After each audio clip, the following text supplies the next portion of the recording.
हमारी संस्कृति, हमारे संस्कार सदा रहे हमारे साथ। भारत के महान ग्रंथों और काव्यों का संपूर्ण संकलन। सब्सक्राइब करें तिलक।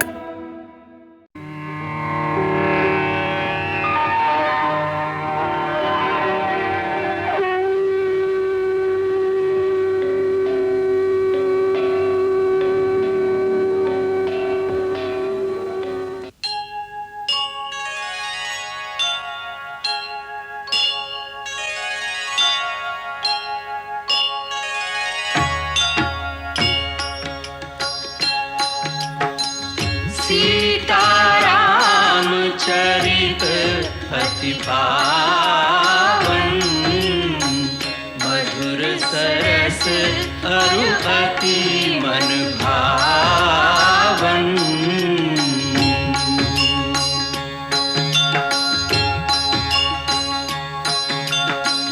पुनि पुनि कीर्तने हो सुने सुनाए, की प्यास बुझत न बुझाए।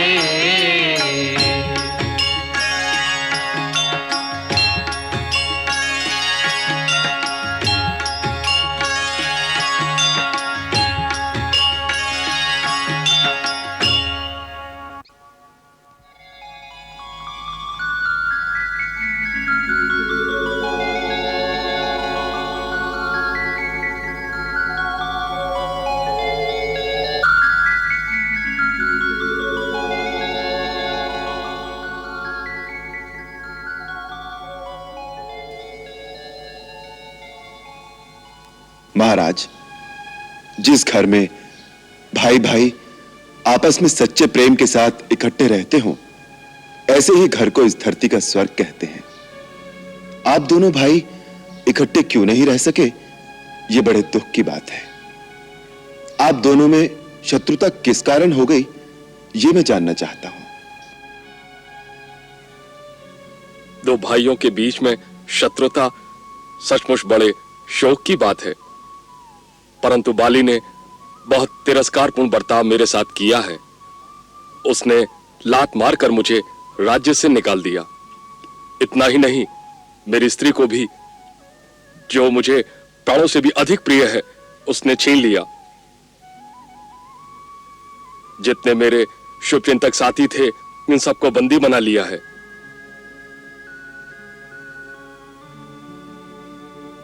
इन सब बातों की याद आते ही मेरी आत्मा में प्रतिशोध की ज्वाला धधकने लगती है। इस अंतर ज्वाला को शांत करो मित्र। यह ज्वाला तो केवल बाली के लहू से ही शांत हो सकती है राघव, क्योंकि यदि मैं हृदय की इस दहकती हुई आग को शांत करने की बात कभी सोचता भी हूं, तो बाली सोचने नहीं देता। वह मुझे और मेरे साथियों को जान से मारने के लिए किसी न किसी को यहां भेजता ही रहता है। इसीलिए हम सब उसके त्रास में रहते हैं। आपको देखकर जब हमारे गुप्तचर ने सूचना दी, तो थोड़ी देर के लिए हम डर गए थे कि आप भी उसी दुष्ट के भेजे हुए हैं, हमें मारने आए हैं। इसीलिए हमने हनुमान को वेश बदलकर आपका भेद जानने के लिए भेजा था। यह अवस्था तो बड़ी विषम है, क्योंकि जब कोई पुरुष हिम्मत हारकर इस प्रकार उत्साहहीन हो जाता है, तब उसके जीवन में हर घड़ी हर पल एक भय, एक आशंका के स्वर गूंजते रहते हैं। फिर उसमें कभी पुरुष साहस और पुरुषार्थ के भावों का उदय नहीं हो सकता। ऐसा पुरुष कभी विजय नहीं हो सकता। जो विजयी होने का सपना ना देखे, वो युद्ध की तैयारी कैसे करेगा? मैं आपसे ऐसा कह रहा हूं, इसके लिए मेरी धृष्टता को क्षमा करें महाराज, परंतु शास्त्र कहता है, व्यसने वात कृच्छे वा भय वा जीवतांतके विमृशंशय सोया बुद्धया धृतिमान नवसीदति। अर्थात शोक में, अर्थ संकट में अथवा प्राणांतकारी भय के उपस्थित होने पर जो अपनी बुद्धि से दुख निवारण के उपाय को सोचता हुआ धैर्य धारण करता है, वो दुख पर विजय पाता है। इसलिए आप शोक और भय को अपने ऊपर प्रभाव डालने का अवसर ना दें, बल्कि प्रसन्नचित्त होकर पुरुषार्थ का आश्रय लें। मैं यह मित्रता के नाते सलाह दे रहा हूं, कोई उपदेश नहीं दे रहा। तुम ठीक कह रहे हो लक्ष्मण, परंतु जिसका शत्रु बाली जैसा बलशाली हो, जिसे सारी धरती पर कहीं आश्रय पाने का स्थान न मिले, उसके लिए धैर्य धारण करना बड़ा कठिन कार्य है। अब आप दोनों के आ जाने से मेरा इतना साहस बढ़ गया है कि मुझे फिर से आशा होने लगी है। आशा को कभी छोड़ना नहीं चाहिए मित्र। लक्ष्मण ठीक कहता है, जो आशा रखता है वो सदा विजयी होता है। प्रभु, यह कहने के लिए ठीक है, परंतु आप बाली की शक्ति का अनुमान नहीं लगा सकते। युद्ध में जब उसने मेरे ऊपर घूंसों का प्रहार किया तो ऐसा लगता था जैसे उसका हाथ नहीं इंद्र का वज्र हो। परंतु आपने उसका ऐसा क्या बिगाड़ा था जो उसने आप पर इतना घोर अत्याचार किया? कुछ नहीं प्रभु, मैं तो सदा उसकी सेवा ही करता रहा हूं। पिता की मृत्यु के पश्चात जब से वह राजा बना और मुझे युवराज बनाया, तब से मैं एक दास की भांति उसकी सेवा ही करता आया हूं। हमारी किष्किंधा नगरी धरती के नीचे एक विशाल गुफा में बसी हुई है। नगर के बीचों बीच हमारा राजमहल है। हम वहीं बड़े सुख और आनंद से रहते थे, बाली तारा के साथ और मैं अपनी पत्नी रूमा के साथ। मेरे मन में कभी बाली के प्रति लेश मात्र भी वैमनस्य का भाव नहीं रहा। उन्हीं दिनों मायावी नाग के एक पराक्रमी दानव से स्त्री के कारण बाली की घोर शत्रुता हो गई। मायावी मैं दानव का पुत्र और दुंदुभी का बड़ा भाई था। एक दिन आधी रात के समय वही मायावी नामक दानव किष्किंधापुरी के सिंहद्वार पर आकर भैरवनाद करता हुआ बाली को युद्ध के लिए ललकारने लगा। बाली, बाली किधर है तू? अपनी वीरता पर गर्व है तुझे? बाहर निकल, हम अभी युद्ध करते हैं। बाली, बाली, अरे ओ बाली, किधर है तू? अपनी वीरता पर तुझे बहुत गर्व है। आज मायावी दानव युद्ध के लिए ललकारता है। यदि हिम्मत है तो मेरे साथ लड़, नहीं तो ये किष्किंधा नगरी मेरे हवाले कर दे।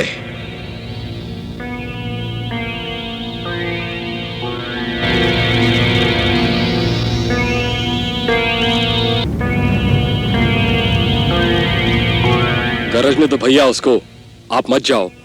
रात में निशाचर की शक्ति दुगनी हो जाती है। हट जा सुग्रीव, बाली भी किसी से कम नहीं। तो भैया मैं आपको अकेले नहीं जाने दूंगा, मैं भी साथ में चलूंगा। तो आओ। बाली, कब तक अपनी स्त्री की गोद में मुंह छुपाए रहेगा? नगर के बाहर निकल, मेरे सामने आकर या तो युद्ध कर, नहीं तो चूड़ियां पहन ले।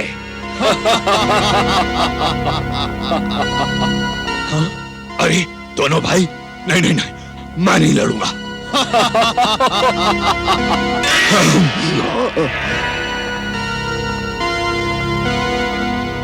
हम दोनों भाइयों को साथ आया देखकर वह दानव भयभीत होकर भागा। हम दोनों भाइयों ने तेजी से उसका पीछा किया।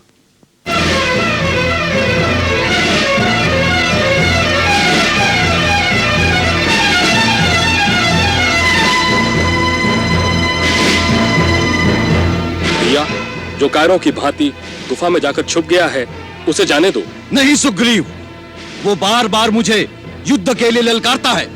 जब मदिरा पान कर लेता है तभी किष्किंधा नगर के द्वार पर आकर इसी प्रकार गरजता है। आज मैं उसे सदा के लिए शांत कर दूंगा। परंतु भैया, शत्रु के घर में सोच समझ कर प्रवेश करना चाहिए। यह गुफा कहां तक जाती है इसका कुछ पता नहीं, इसलिए मेरे विचार में हमें लौट जाना चाहिए। तुम बड़े कायर हो सुग्रीव, परंतु बाली किसी की ललकार सहन नहीं कर सकता। आज या वो नहीं रहेगा या मैं नहीं। तुम यहीं गुफा के मुंह पर पहरा दो, जिससे और कोई उसकी सहायता को ना आ जाए। मैं अंदर जाकर आज ये प्रतिदिन का झगड़ा ही मिटा देता हूं। जब तक मैं ना आ जाऊं तुम यहीं पहरे पे खड़े रहना, समझे?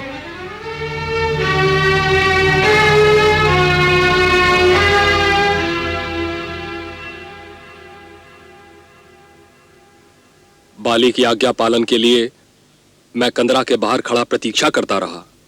दिन पर दिन, मास पर मास बीतते गए। वहीं प्रतीक्षा करते हुए 1 वर्ष बीत गया। पश्चात वह भैरवनाथ शांत हो गया। रक्त बहता रहा। मैं बौखला उठा। मुझे निश्चय हो गया भैया बाली उस भयानक दानव के हाथों मारे गए। मैंने इस भय से आतुर होकर कि वह दुष्ट दानव बाहर निकलकर और उत्पात न मचाए, उस कंदरा के द्वार को बड़े पत्थर की शिला से बंद कर दिया।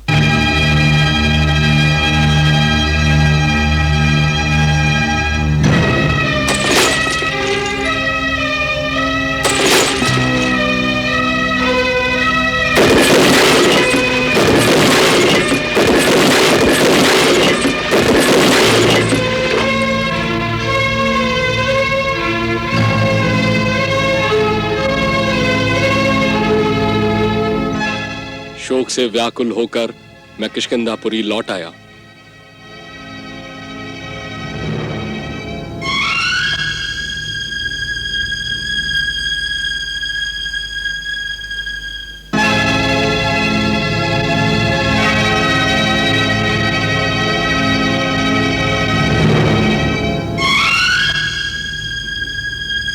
मैं जब वापस आया तो मंत्रियों ने यह निर्णय किया कि बाली के होते हुए मैं किष्किंधा का युवराज था, इसलिए उसके न रहने से मुझे राजा बनाया जाए। मैं आपसे सत्य कहता हूं कि मैं अपने भाई की मृत्यु के शोक में इतना दुखी था कि मुझे अपने राज्याभिषेक में कोई रुचि नहीं थी, परंतु मंत्रियों आदि ने यह सोचकर कि राजा के बिना सारा वानर साम्राज्य बिखर जाएगा, उसी दिन मेरा राज्याभिषेक करके मुझे राजा बना दिया।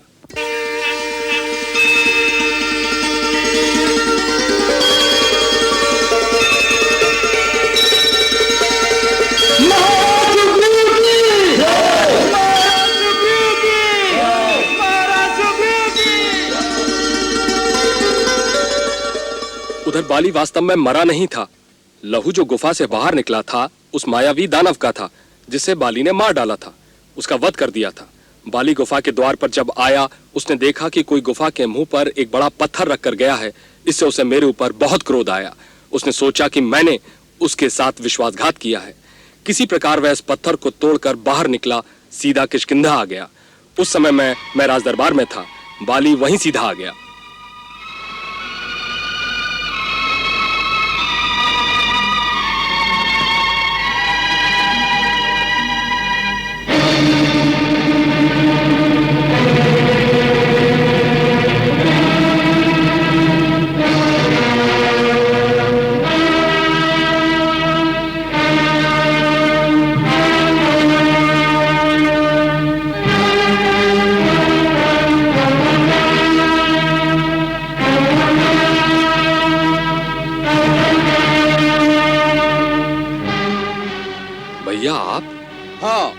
मैं वापस आ गया। मैं जानता हूं मेरे जीते जी वापस आ जाने से तुम्हें बहुत कष्ट हुआ होगा। हाथ में आया हुआ राज्य जाता दिखाई दिया होगा। नहीं भैया, आप मुझे गलत न समझे। मैंने ये राज अपनी इच्छा से नहीं लिया। मंत्रियों तथा पूर्ववासियों ने मिलकर मुझे इस सिंहासन पर बैठाया है, अभी इसलिए कि राजा रहित राज्य देखकर कोई शत्रु इसे जीतने की इच्छा से आक्रमण न कर बैठे। यह राज आपकी धरोहर है, यह राज आपका है भैया। मैं आपका वही सेवक हूं भैया। विश्वासघाती, अब ऐसी चिकनी चुपड़ी बातें करके तुझे लज्जा नहीं आती? इस पापी को देखो, मैं इसको अपना अनुज समझकर अपनी रक्षा के लिए गुफा के मुंह के द्वार पर छोड़ गया था, यह कहकर कि मेरे आने तक यही पहरा देना ताकि जब तक मैं उस मायावी दानव से युद्ध करके उसे मार न लूं और कोई इस राक्षस की सहायता के लिए अंदर ना आ सके। परंतु इसने भ्रातृद्रोह किया है।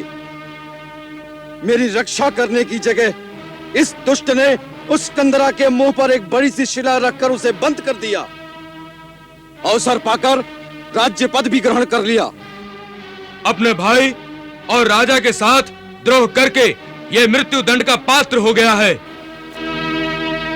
अब मैं अपने हाथों इसका वध करूं तो अनुचित नहीं होगा। नहीं महाराज, ये सत्य नहीं है। आज मैं तुझे नहीं छोड़ूंगा। महाराज, मैंने कोई विश्वासघात नहीं किया। तू निर्लज्ज है। तू यहाँ राजा बन के बैठ गया। मैं 1 वर्ष तक गुफा के बाहर आपकी आज्ञा अनुसार खड़ा रहा। तू समझा मैं मर गया। फिर जब अंदर से लहू की धार निकली और आप बाहर नहीं आए तो मैंने समझ लिया कि दानव ने आपका वध कर दिया है। छोड़ूंगा नहीं मैं आज, जान से मारूंगा। इस डर से कि दानव मुझे भी मार डालेगा और किष्किंधा को उजाड़ देगा, तो मैंने एक बड़े पत्थर से उस गुफा का मुंह बंद कर दिया। मेरी भूल को क्षमा करें महाराज, मुझे क्षमा करें महाराज। तू समझता क्या है कि तू राजा बन गया? किष्किंधा का राज्य हो गया? दुष्ट, पापी, कायर, भाग के कहां जाता है? छोड़ूंगा नहीं तुझे आज मैं।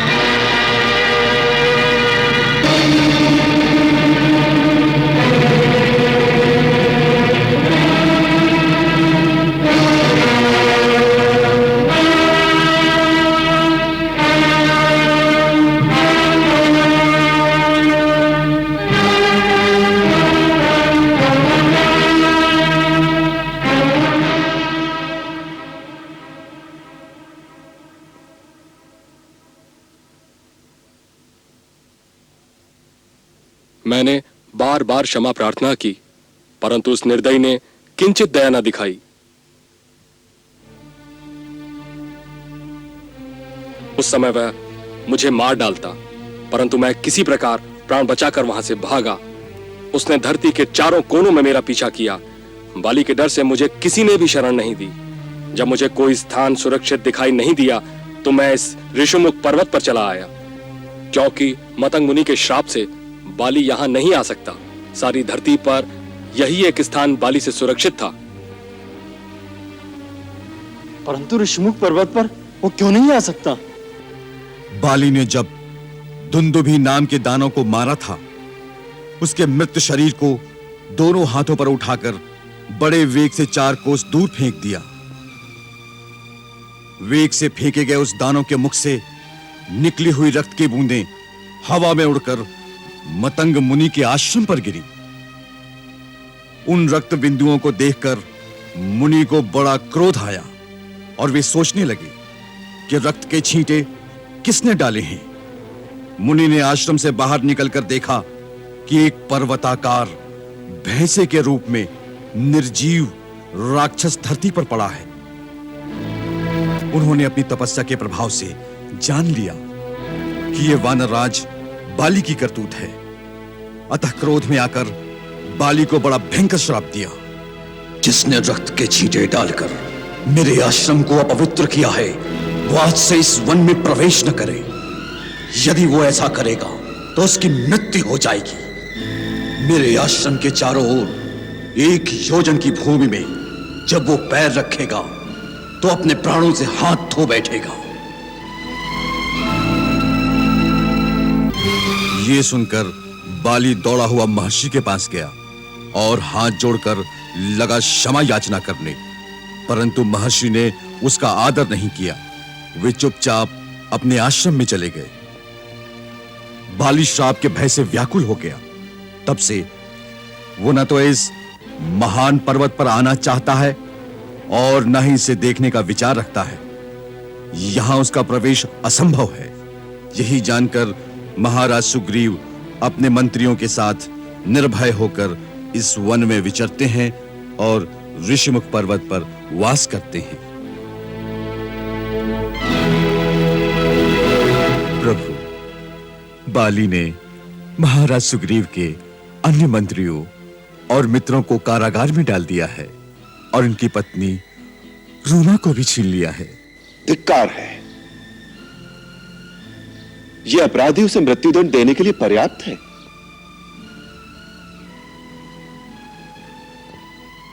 इस समय महाराज सुग्रीव का जीवन अपमान और तिरस्कार से भरा हुआ है। चारों ओर इन्हें सहारा और शरण देने वाला कोई नहीं। प्रभु, आप तो निराश्रों का आसरा, नियोटियों की ओट और निर्बलों का बल हैं। महाराज सुग्रीव आपकी शरण में आए हैं। अपने चरणों में इन्हें शरण दीजिए प्रभु, इन्हें शरण दीजिए।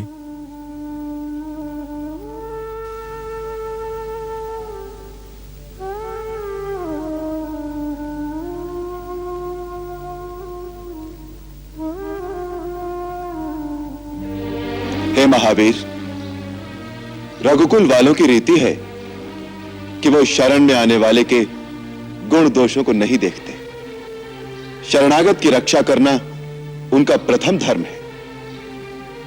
मेरे एक पूर्वज महाराज शिवी ने एक शरणागत पक्षी के लिए अपने पूरे शरीर की बलि दे दी थी। उन्हीं का ये वंशज राम आज आप सबके सामने प्रतिज्ञा करता है, कल सूर्यास्त होने से पहले महाराज सुग्रीव को उनका राज्य और उनकी पत्नी दोनों प्राप्त हो जाएंगे और वो अहंकारी बाली अपने अंत को प्राप्त हो चुका होगा।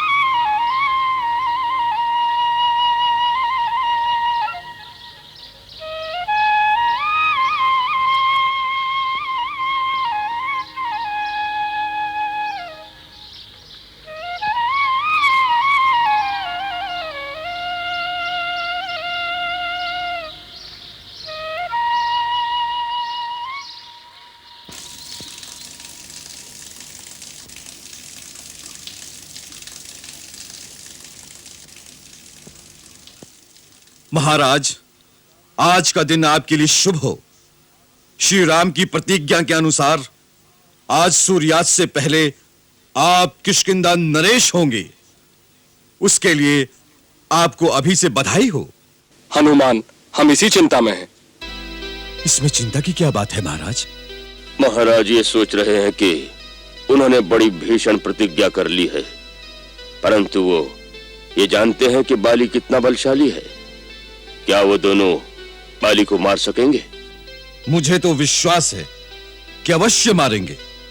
महाराज, उनके श्री चरणों में मैंने शंख और चक्र के चिन्ह देखे हैं। इससे सिद्ध होता है कि वो स्वयं महाविष्णु का रूप हैं। उनके बारे में आशंका करना उचित नहीं है। फिर भी महावीर, यदि वो महाविष्णु का रूप हैं ही, तो भी इस समय तो वो मानव रूप में ही हैं। क्या ये उचित नहीं होगा कि उन्हें बाली की यथार्थ शक्ति से अवगत कराया जाए? जैसी आपकी इच्छा।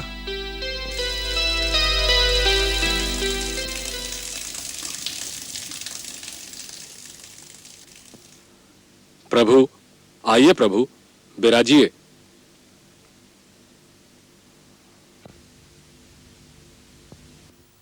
प्रभु, महाराज सुग्रीव आपसे कुछ निवेदन करना चाहते हैं। क्या कहना चाहते हैं? महाराज को कुछ आशंका है। आशंका? कहो मित्र, कैसी आशंका है? ऐसी कोई आशंका तो नहीं है प्रभु। मुझे पूर्ण विश्वास है आप अपनी प्रतिज्ञा को अवश्य निभाएंगे और बाली को मार गिराएंगे। फिर भी मेरा यह कर्तव्य है कि इससे पहले कि आप बाली से टक्कर लें, आपको उसके वास्तविक बल का ज्ञान करा दिया जाए। अच्छी बात है मित्र, बताइए उसका बल। प्रभु, बाली के शरीर में धरती, जल, अनल, अनिल इन चारों तत्वों का सम्मिलित बल है। समुद्र मंथन के अवसर पर एक समय उसने अकेले ही मंदराचल पर्वत को घुमा दिया था, जिससे सारा सागर शुद्ध हो गया था। उसे वर प्राप्त है कि जो कोई उसके सामने युद्ध करने जाएगा, उसका आधा बल बाली को मिल जाएगा।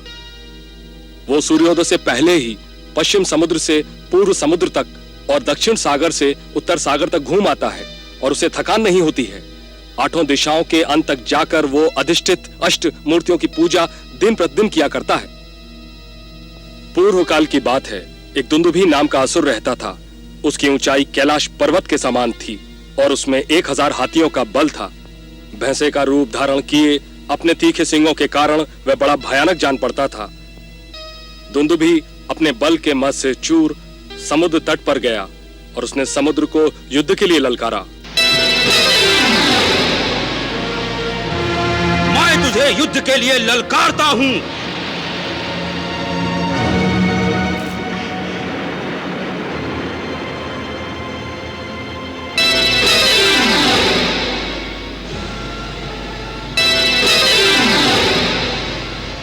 समुद्र ने उत्तर दिया, मेरे पास तुम्हारे जितना बल नहीं, तुम किसी बराबर वाले से जाकर लड़ो। कहां मिलेगा ऐसा योद्धा तुम उत्तर दिशा में जाओ, वहां हिमवान पर्वत को ललकारो।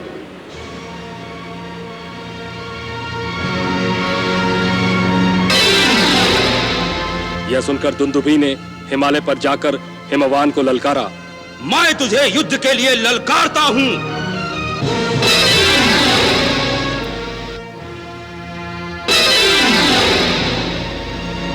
और हिमवान ने कहा, मैं तो परम तपस्वियों और ऋषियों के साथ रहता हूं। युद्ध करना मेरे पराक्रम में नहीं है। तुम अपने समान किसी वीर से जाकर लड़ो। कहां मिलेगा ऐसा परमवीर? दक्षिण में बांदरों का राजा बाली तुम्हारे टक्कर का योद्धा है। वो महाबली ही तुम्हारे लड़ने योग्य है।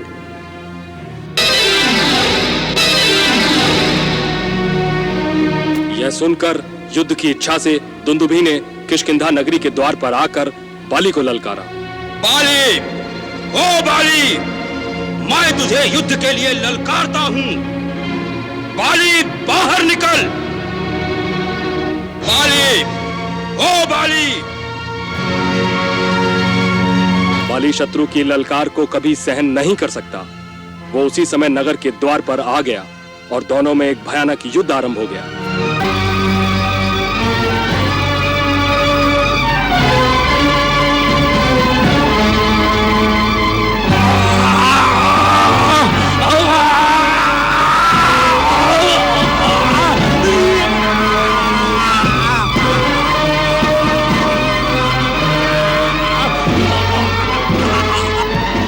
उस लड़ाई में बाली ने दुंदुभी को मार गिराया। उस समय उसके शरीर के समस्त छिद्रों से बहुत सा खून गिरा और वो मृत्यु को प्राप्त हो गया। बाली ने उसके निष्प्राण शरीर को दोनों हाथों से उठा लिया और उसे बड़े वेग से चारों ओर घुमाकर बाहर फेंक दिया। इस गुफा के बाहर वन में दुंदुभी की हड्डियों का ढेर पड़ा हुआ है, जो पर्वत शिखर के समान जान पड़ता है। और वहीं ताड़ के मोटे मोटे 7 वृक्ष हैं, जिनकी शाखाएं सब ओर फैली हुई हैं। बाली प्रत्येक वृक्ष को एक ही बाण से वेध सकता है। रघुनंदन, यह मैंने बाली के अनुपम पराक्रम का वर्णन किया है। आप उसे युद्ध में किस प्रकार मार सकेंगे?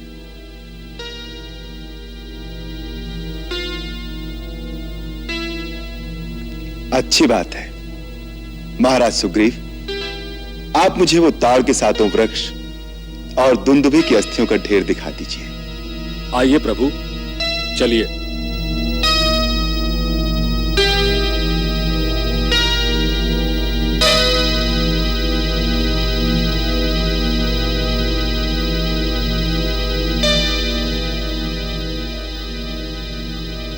श्री राम जी, वो देखिए, दुंदुभी दैत्य की अस्थियों का ढेर वहां पड़ा हुआ है।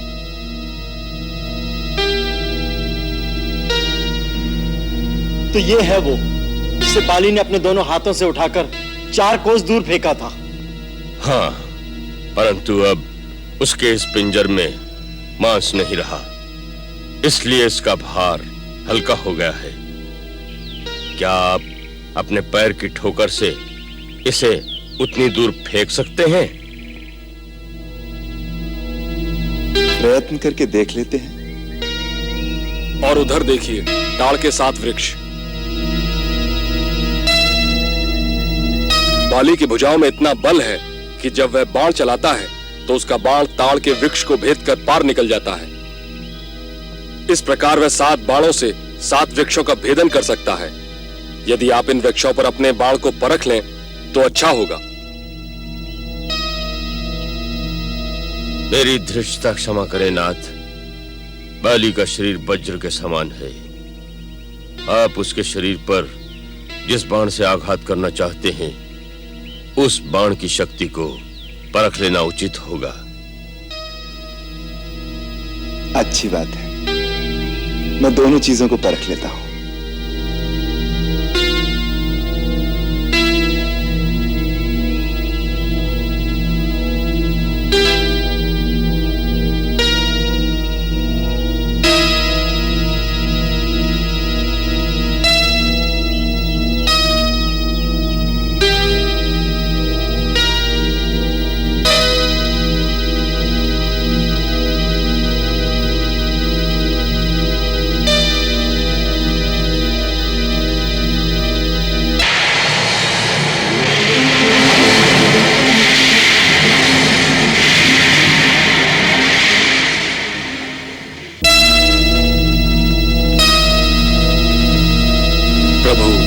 धन्य हैं आप।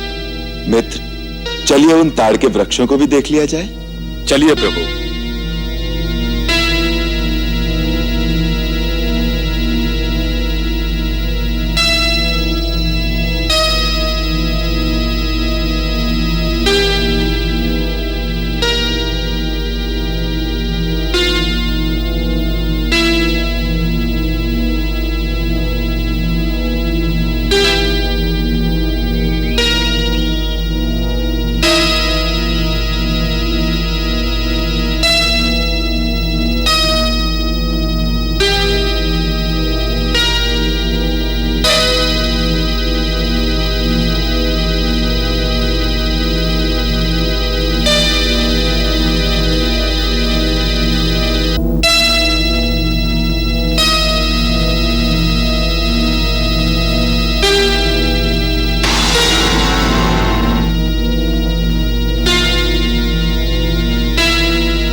प्रभु की जय हो।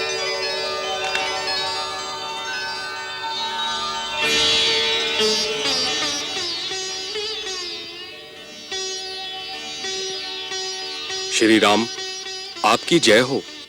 अब तो अपने मित्र की बात पर विश्वास आ गया ना? क्षमा करें प्रभु, अब मुझे अपनी विजय पर पूर्ण विश्वास है। तो फिर चलो किष्किंधा और चलकर उस वाली को युद्ध के लिए ललकारो। जो आज्ञा प्रभु। चलिए।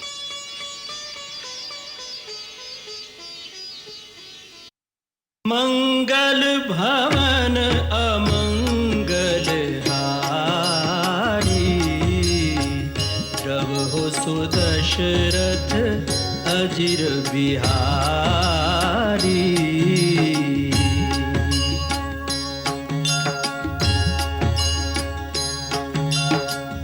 सीताराम चरित अति पावन, मधुर सरस अरु अति मन भावन।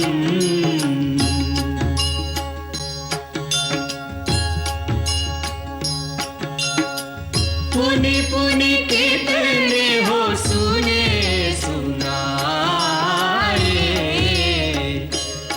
की प्यास बुझत न बुझाए।